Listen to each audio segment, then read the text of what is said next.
3 dernières années ont été marquées par un engagement constant en faveur de la démocratie participative et de l'inclusion de toutes et tous sur l'ensemble des projets lancés. Près de 100 réunions publiques ont été lancées pour construire la ville de demain avec vous. Nous avons ainsi par exemple construit ensemble le projet de la place Rambaud, celui du Jardin des Chartreux ou encore celui de l'ancienne école des Beaux-Arts. L'été 2023 a marqué un moment important avec les premières réalisations du budget participatif. Vous aviez proposé des projets à Lyon, dont 6 ont été votés dans notre premier arrondissement, d'une fresque murale racontant l'histoire de la Croix-Rousse jusqu'à l'amélioration de l'éclairage du Jardin Croix-Paquet. Depuis 2020, nous avons également travaillé en lien étroit avec nos instances de démocratie participative locale. Les conseils de quartier se réunissent ainsi régulièrement pour discuter des enjeux de nos quartiers. Grâce à leurs engagements, plusieurs projets, comme celui de l'escalier peint de la montée des Carmélites, ont pu voir le jour. Ensemble, façonnons une démocratie participative et vivante à Lyon 1er. Le bilan du sport dans le premier arrondissement, c'est plus de moyens pour le sport, plus d'inclusion, plus de parité, plus de liens sociaux et puis enfin plus d'événements pour mieux faire connaître le sport dans le premier. Donc le premier point du bilan des sports dans le premier arrondissement, c'est le renforcement des moyens qu'on consacre à l'activité sportive.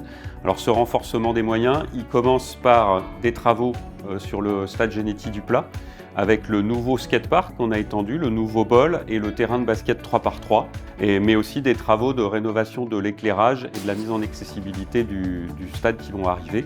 Le deuxième axe, le renforcement de l'égalité femmes-hommes, de l'inclusion et de l'accessibilité sociale du sport dans le premier arrondissement.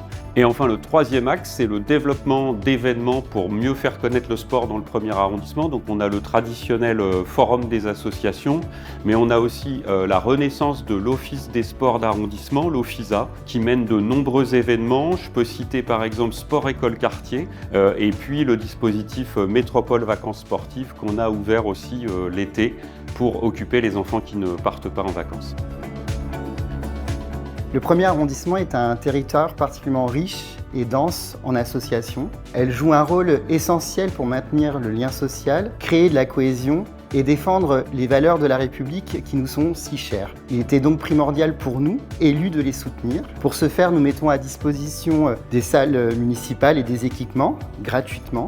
Nous avons aussi augmenté les créneaux pour permettre à plus d'associations d'avoir accès à nos salles municipales. En 2023, 3 nouveaux espaces ont été créés grâce à la réhabilitation de l'ancien collège Truffaut, où les jeunes peuvent s'investir dans la vie associative dans un cadre dynamique, collectif, grâce au partenariat avec la FEV. Contrairement aux idées reçues et aux préjugés, les jeunes ont envie de s'investir dans la vie de la cité, ils ont des projets qu'ils souhaitent mener à bien. Encore faut-il leur donner les moyens. Et c'est l'objectif que nous avons eu avec l'ouverture de ces salles, leur permettre de soutenir et de favoriser leur engagement. Ensemble, continuons à encourager la vie associative.